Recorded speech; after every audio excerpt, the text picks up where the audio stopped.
I'm not concerned about our confidence. We got work to do. I don't think anybody that plays this game at any level, whether it's week 1 or week 16, feels 100%. So, no, I would say that I don't feel 100%, but I'm not consistent enough. It affects the offense because the ball's in my hand every play. I'm just pissed off. We just lost a damn game, and I think that's the way our team feels. We're not feeling sorry for ourselves, but we gotta get the job done. It's just been everything for Pittsburgh, including the offense. Take a look at this. They're among the worst in the league in their last 3 weeks, converting just over a quarter of their third downs during that span. That is the worst percentage in the league. They ran it a little last night, which by their standards lately has been good, but generally speaking, just a disaster. And Jeff Saturday, I want to start with you. How do we explain what we are seeing, what was supposed to be a get-right game for the Steelers last night? Instead, feels like a complete disaster. What are we seeing, Jeff Saturday? Yeah, absolute panic in Pittsburgh. And if you're not watching film. And this team lacks physicality, so they're asking Ben Roethlisberger to throw the ball in on average 44 times a game over the last 4 games. And let me show you what the true problem is with that and why Ben struggled so much last night. Because what you're asked to get, a little bunch formation on the left. You have Claypool, who's going to go deep. You have Juju Smith-Schuster, who, by the way, is very near the logo that he was dancing on. Von Bell, no credit to Claypool behind him. He's coming downhill. Bam! Full-on chin music to Juju Smith-Schuster. Why? Because they're not playing the deep ball. Here you're going to have 2 clear outs and then an underneath route. You're rushing 3, dropping 8.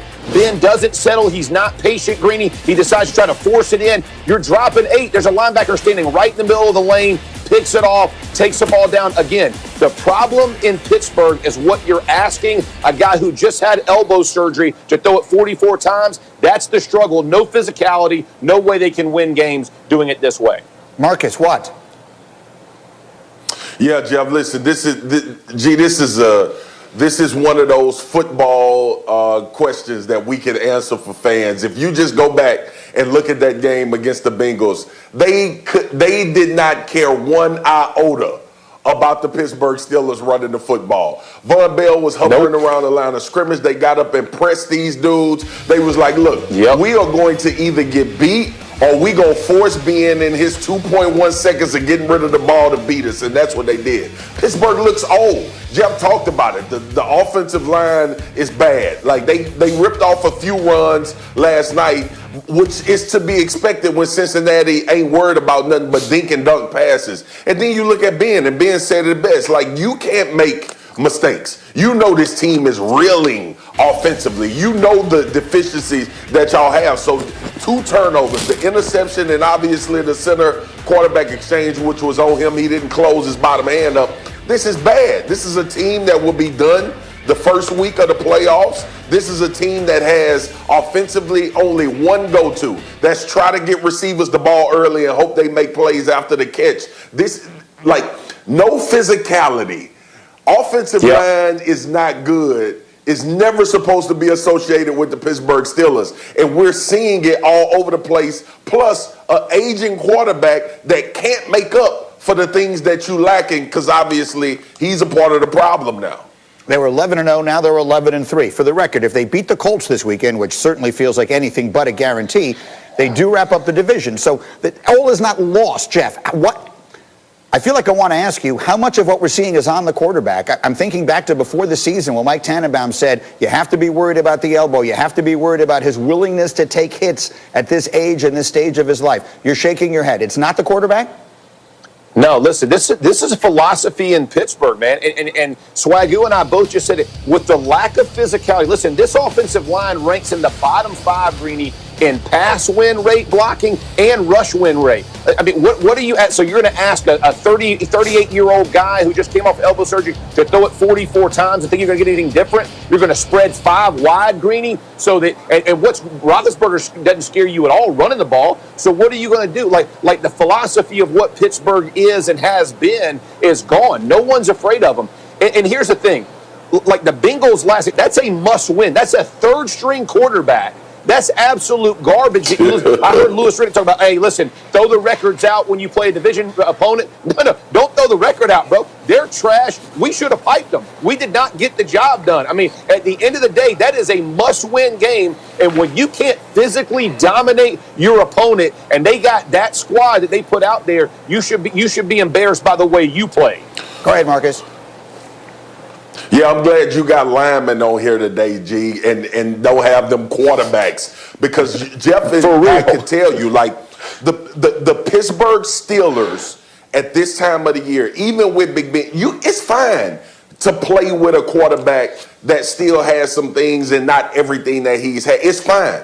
But you can't tell me Ben Roethlisberger can be at his best without a run game. Like, you have to compensate these guys with that ability. What have we been screaming about the Tampa Bay Buccaneers? What do we scream about Drew Brees? Like, Alvin Kamara is a focal point. We've been screaming in Tampa, run the football, Royo, obviously Leonard Fournette. It's the same thing with the Pittsburgh Steelers. So now you ask Big Ben to come back, to Jeff's point, to come back off of an elbow surgery, and we got to push the ball down the field 40 to 50 times a game in order to win, and we won't have a running game to help you, to help aid in that by anything. Like, all my years in the league, 05 to the end of my career, the one thing we knew about the Pittsburgh Steelers, you could get ready to get your nose bloodied. It was going to be that type of game. And to see them fully away from that is just mind-boggling with an aging quarterback that's coming off of elbow surgery.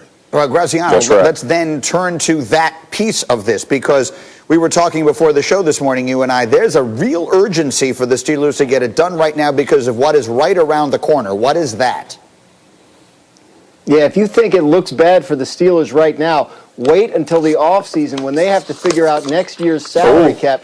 Ben Roethlisberger, if they don't do anything at all, and he comes back, as Adam Schefter reported yesterday he wants to, he will cost $41.25 million against next year's salary cap, which is going to drop from this year, as we've discussed many times. So about 23% of the cap for Roethlisberger. Now, if you have Aaron Rodgers or Patrick Mahomes or Russell Wilson, and he's costing 23% of your cap, you can figure that out. But if Roethlisberger's not playing better than he is right now, they have a problem. That problem is they're either going to have to cut elsewhere on the roster, some other big contracts for players who are playing well, because remember, they got T.J. Watt, they got other guys coming up for extensions pretty soon, or they're going to have to extend Roethlisberger to knock down next year's cap number. And off of last night's game, are you feeling like you want to extend Ben Roethlisberger a couple years into the future beyond 2021? Lots of difficult decisions for the Steelers coming this offseason, no matter how this turns out. For sure. So really quickly, Jeff and then Marcus, I feel like I want to ask this, because they were 11-0 3 weeks ago, and I really believed the schedule had contributed to the two of those first two losses. Last night, there's just no excuse for. So I guess I would ask you, Jeff, is it turnaroundable? Can they fix this in the next 2 weeks in time for the playoffs? Can they do it? And if so, how? Jeff?